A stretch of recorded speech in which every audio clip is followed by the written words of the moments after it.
Hello chaps, welcome to the show.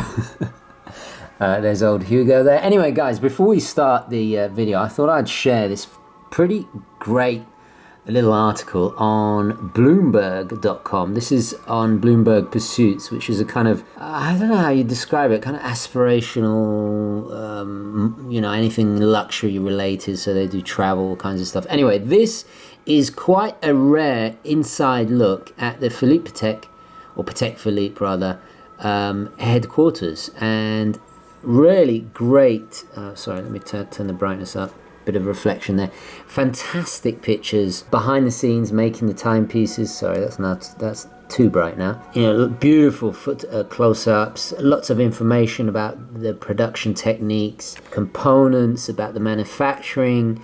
It's very rare that we see inside the Patek Philippe factory, so it's a really cool little article. I'll leave a link in the description, so go check it out.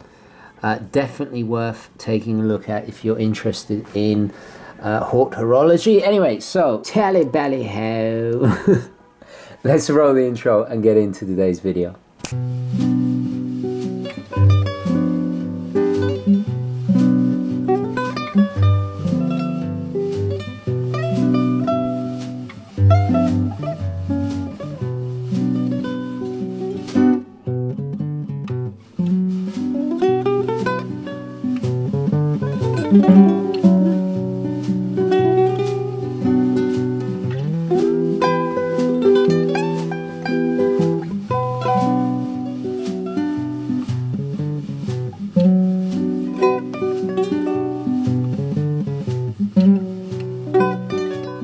Hi guys, and welcome to the show. Today I'm going to be discussing my top 5 reasons why I think Nato and Zulu straps are the best type of strap you can wear your watch on. Now, of course, before I get into this video, I'm still wearing the Flighty. I've just been really enjoying it, and it fell out of favor for a little while, and now it's back. I don't know, there's something about it that just keeps pulling me back. It is one of my most affordable timepieces in my collection, but I just love its look, I love its features, and it's just the ever dependable Flighty. So there you go. And of course, because I'm discussing Nato and Zulu straps, I've got it on a grey Nato. Without further ado, let's get into this subject. First, a little bit of background on the Nato strap. It was first introduced by the British Ministry of Defence in 1973.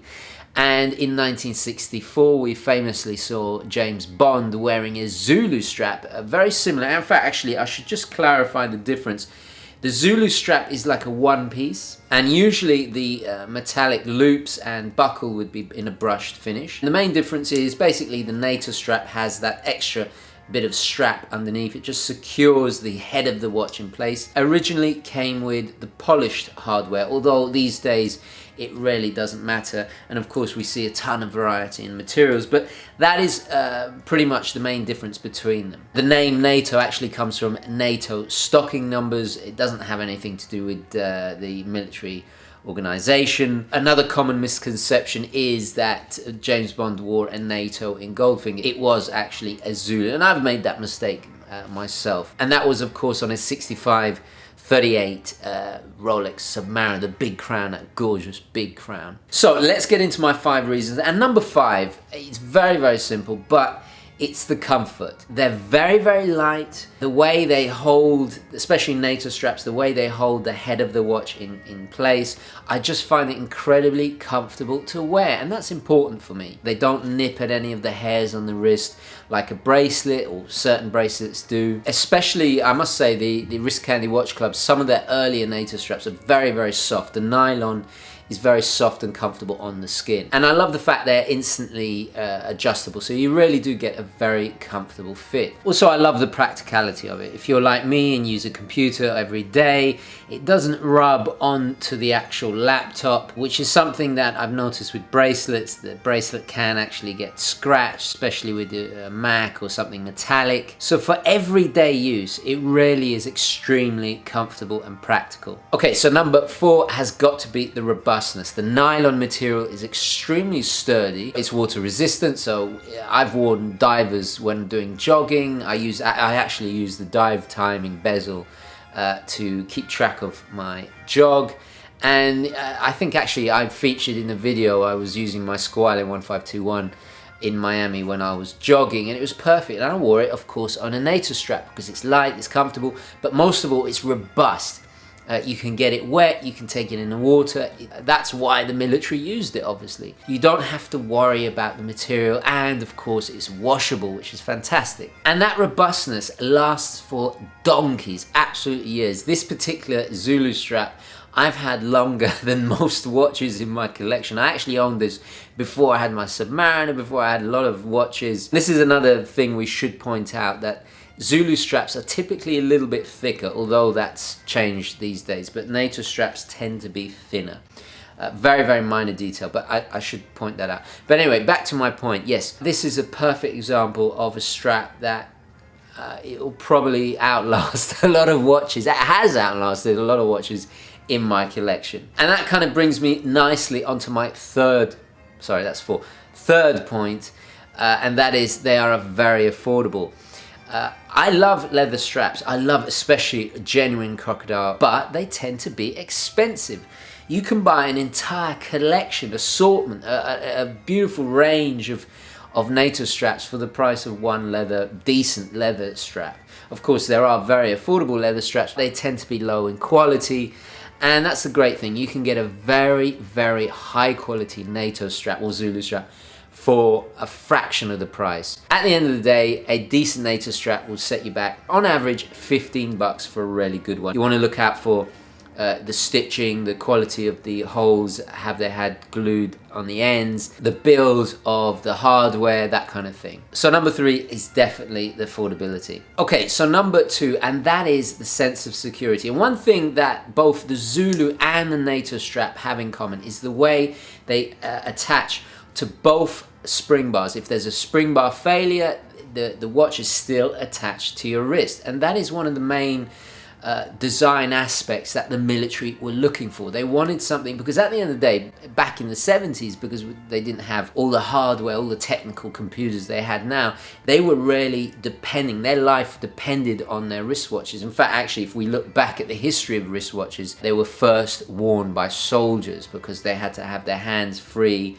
to carry rifles, so they attached it to their wrists rather than having a pocket watch. And like many, many things that get acquired into mainstream culture from military hardware is that utilitarian aspect, that usability. And especially if you spent thousands upon thousands on a luxury timepiece, I really like that feeling of reassurance that I know it's going to be attached to my wrist. So there's a real practical reason to having a Nato Zulu strap. So beyond the style, the affordability, the aesthetics, the comfort, the most crucial thing is what they were designed to do, and that is to protect your watch. Okay, so that was number 2. Number 1, and this has got to be my biggest love and reason why I constantly wear Nato straps, and you guys make fun of me, and of course you can change the order of this list to your own preferences. But for me, it's got to be the versatility of the design of Nato and Zulu straps. The range of colors, the range of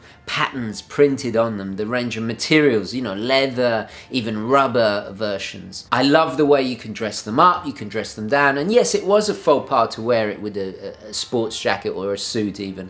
But you know, just like we mentioned James Bond at the beginning, it's gone full circle. I think it's absolutely fine to wear it, you know, casual smart. But believe it or not, I do draw the line when it comes to, if you're wearing a tux, if you're wearing a dress watch, a very smart dress watch that has Romans on the dial, for some reason I just don't think Romans, that very classical traditional look, goes with the Nato strap. Of course, you can do whatever you want, there's no rules to fashion. This is my little kind of rules that I have. So those are the exceptions. However, if we look at what I was wearing just the other day on Sunday for brunch, I had a beautiful tweed jacket that had some of the lines, a bit like the Argyle, some of the lines in detail were grey and blue. So I matched my watch. I had a watch with the blue face, the Squalene 152 Azzurro, And the Nato strap had grey and navy blue, and it just worked perfectly. It complemented the outfit. You can have so much fun, and that's what it's all about.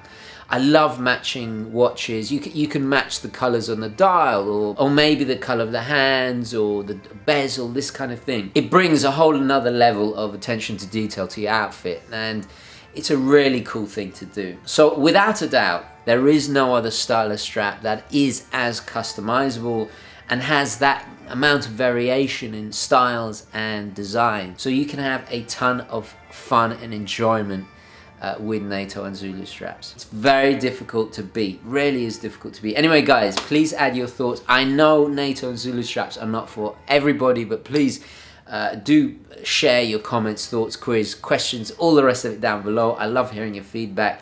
What do you love about Natos and Zulus? What do you loathe? I'd love to hear your thoughts. Thank you very, very much for watching. Please don't forget to like this video if you enjoyed it and found it useful. And as always, guys, I will catch you in the next one. Okay, ciao.